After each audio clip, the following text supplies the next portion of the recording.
Пожилой рыбак по имени Александр провел много лет своей жизни на берегах и глубинах Онежского озера, под вниманием его карих глаз, словно этот водоем был частью его души. Однажды, когда он выходил на свою старую, немного покосившуюся лодку, что-то необычное привлекло его внимание. В лодке, укрытой под старым свертком, он услышал слабый трепетный плач, который звучал как крик о помощи из глубин отчаяния. Удивленный, стараясь понять, что происходит, он замер, когда увидел большую собаку, сидящую рядом. Эта старая собака была словно шеф-повар, который оберегает кулинарию. Со вниманием и заботой она не сводила с малыша, которого защищала от пронизывающего холодного ветра своим массивным телом. Маленький, беззащитный младенец, краснощёкий и дрожащий, держал в своих крошечных ручках скомканную записку, которая была промокшей от слез. Прочитав ее, старик не смог сдержать горьких слез, которые катились по его морщинистым щекам. Это было не случайное событие. Это было призыв о помощи, переданное ему в отчаянии, и Александр почувствовал, что это доверие, которое нельзя было предать. На мгновение ему показалось, что он остался один на свете, а его жизнь приобрела новый смысл. Дорогие зрители, прежде чем мы погрузимся в дальнейшие события этой трогательной истории, мы хотели бы знать, где именно вы находитесь. Напишите в комментариях, из какого вы города. Нам действительно очень любопытно прочитать, из каких мест приходят наши зрители и какого опыта они здесь ищут. Мы уверены, что с каждым вашим комментарием эта история станет еще более насыщенной и интересной. Приятного просмотра, особенно тем, кто увлечен настоящими человеческими судьбами и историями, которые объединяют сердца. На берегу сурового, завораживающего Онежского озера, среди таежных просторов Карелии, в старом промерзшем доме, жил одинокий рыбак по имени Александр Матвеевич. Он был человеком с загрубевшими руками, которые не знали покоя, и с взглядом, повидавшим немало горестей и радостей за долгие годы своего существования. Этот человек, казалось, стал частью этих мест, таким же крепким, угрюмым и честным, как и сами леса и берега, окружающие его дом. Каждое утро, когда первые лучи солнца касались поверхности воды, он выходил на озеро до рассвета, проверял свои сети, чинил мотор на своей старой, но верной лодке и молча смотрел на бескрайний горизонт, который всегда казался ему недостижимым. Его жизнь шла по кругу, без неожиданных поворотов, переломов и событий, пока однажды не настало утро, которое изменило все, подарив ему надежду на новое начало. Когда Александр, наконец, дошел до своей лодки, его внимание привлекло нечто странное и потустороннее. Под старым, потрепанным одеялом, которое когда-то укрывало тепло его сердца, лежал младенец. Его красные щечки были заметно холодными, и он дрожал со слезами на заплаканных глазах, близких к остановке от страха и одиночества. А рядом с ним находилась старая изможденная собака. У нее был мутный взгляд, и уши повисли, как у старика, который много пережил, но в ее глазах горела решимость охранять и оберегать это чудо от всего холодного и жестокого, что есть в этом мире. Когда Александр, его сердце наполнилось смешанными чувствами, осторожно завернул малыша в свою куртку и прижал его к своей груди, он старался не думать о том, насколько тот был холоден. Грудь ребенка дрожала от страха, дыхание его было прерывистым, но живым, и, несмотря на все ужасы, произошедшие с ним, Этот маленький человечек был полон силы выживания. Сердце Александра сжалось от нахлынувших чувств, тревоги, боли, но также и неожиданной, давно забытой нежности, как будто он снова стал молодым и полным надежд. Пес, тихо скулив, словно зная всю важность момента, не делал ни одного лишнего движения, будто инстинктивно осознавал, что здесь решается судьба всех троих, и от этого зависела их дальнейшая жизнь. Александр, охваченный эмоциями и полон вопросов о том, что делать дальше, оглядел свою лодку в поисках хоть какого-то ответа на вопрос, который его мучил. Его взгляд упал на скомканный клочок бумаги, который почти был скрыт под рыбацкой сеткой. Он осторожно достал его, словно боялся разрушить хрупкую надежду, которую тот символизировал. Это была короткая записка, написанная торопливо, с пятнами от слез или влаги, указывающими на страдания автора. «Пожалуйста, позаботьтесь о них. Они — все, что у меня осталось». Буквы дрожали. Последние слова были едва читаемы, как будто они были написаны со слезами на глазах. Александр сжал лист в руке, словно пытаясь почувствовать боль того, кто его писал, кто доверил ему свою семью. В этот миг он понял. Перед ним не случайность.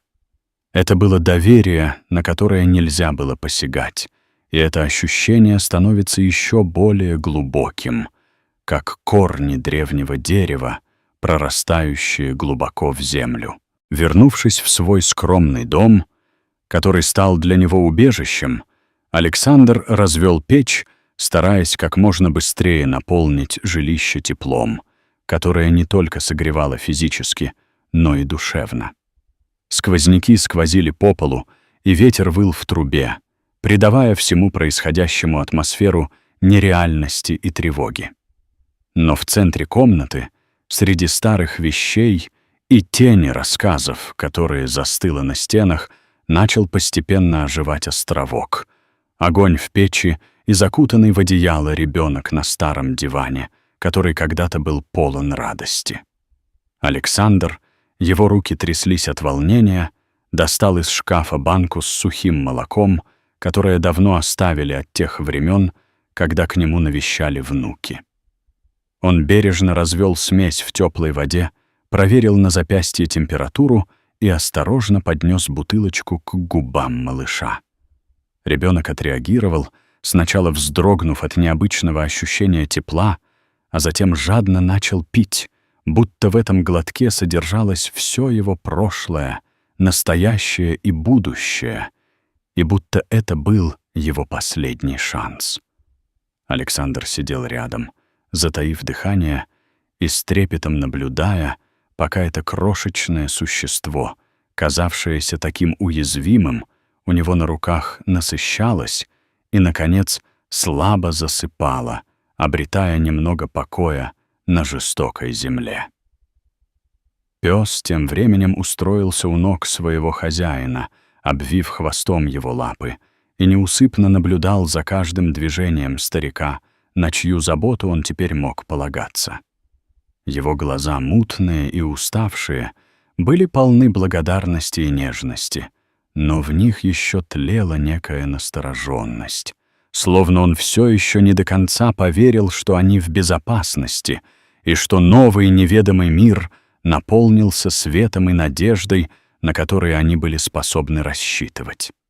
Александр аккуратно провел рукой по шерсти собаки. Его сердце переполнилось эмоциями, которые захлестнули его словно поток.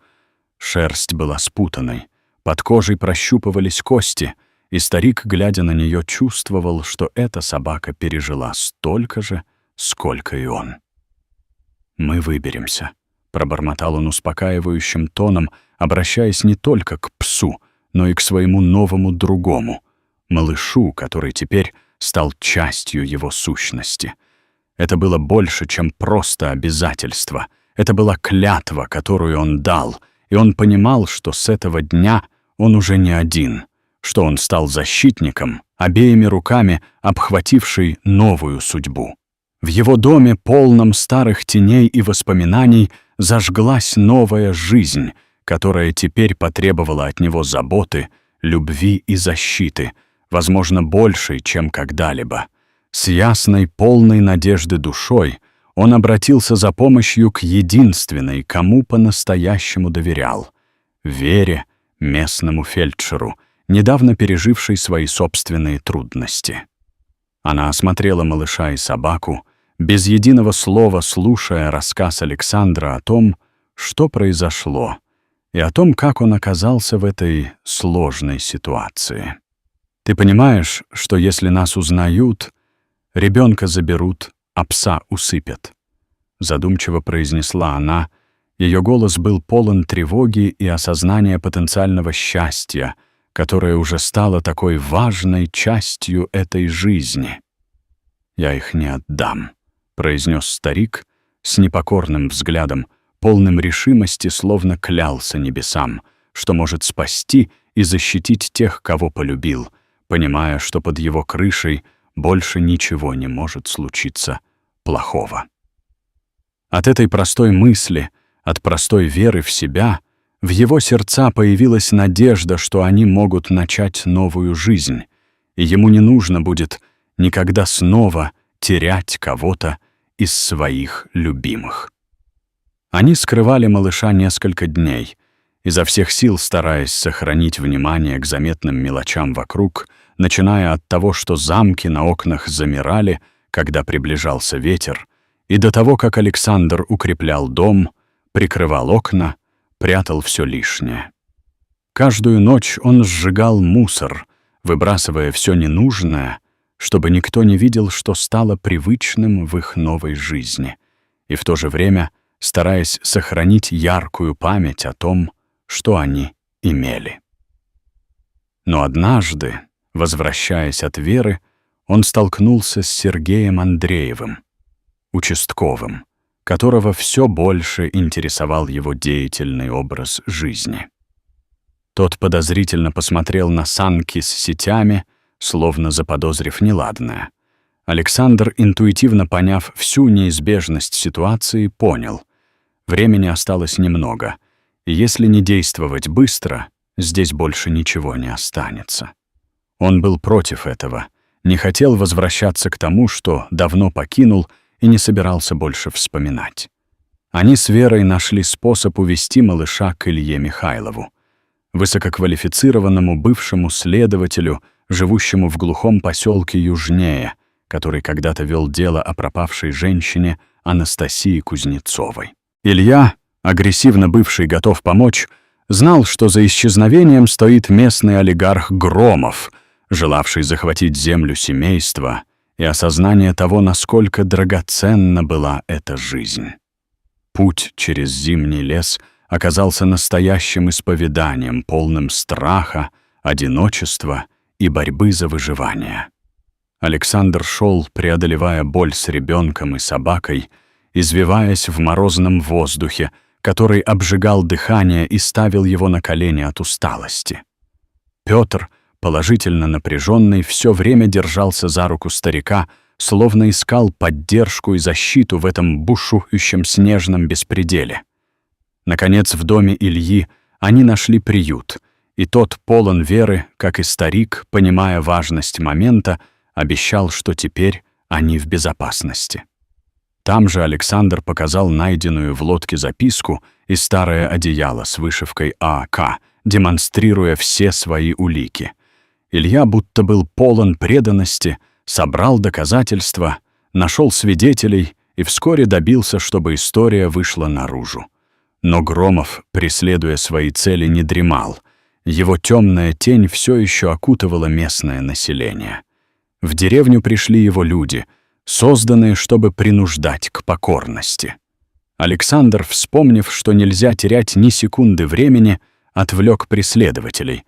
Его поступок был мужественным и самоотверженным, позволив Вере и Илье увести малыша и собаку в безопасное место, оставив свою судьбу на милость судьбы. Его схватили, и он стал жертвой насилия. Били его, стараясь заставить молчаливого старика говорить о том, чего он так старательно прятал. Но Александр, полон внутренней силы и стойкости, продолжал молчать.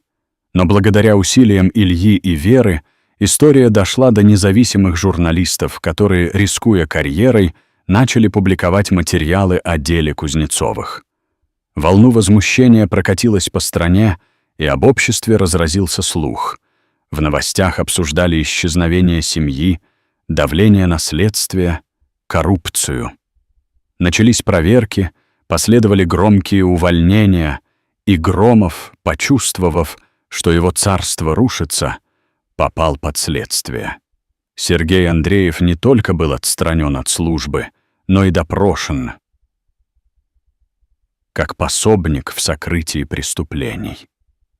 Александр же, лежа в районной больнице с множественными переломами, медленно угасал. В душе его была тревога и принятие.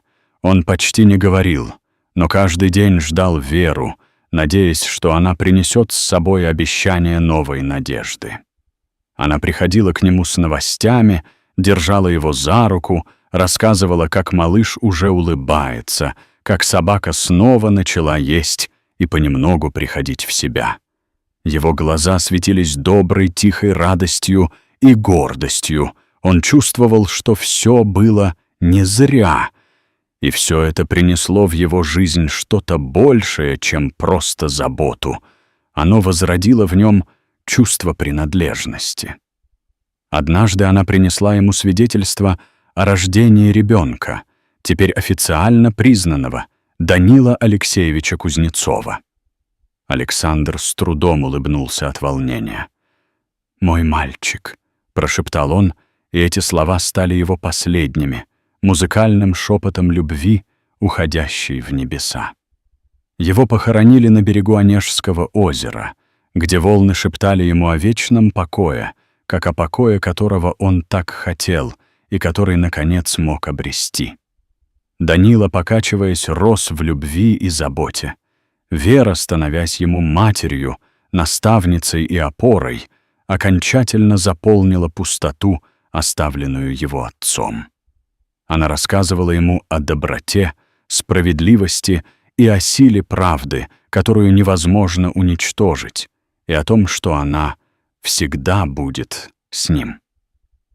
Когда Данила вырос, он остался в поселке. Он отказывался от соблазна уехать в город, сказав однажды: «Здесь мои корни, здесь моя родина», с полным ощущением, что он хочет продолжить дело своего любимого деда. Он стал учителем в местной школе, передавая детям не только знания, но и ценности, которые заложил в него старик Александр. Честность, сострадание и решимость защищать слабого. Каждый год в День памяти Александра Данила приходил к озеру, останавливаясь на мгновение перед природой и перед его зрительной памятью, позволяя ему запечатлеться в сердце навсегда.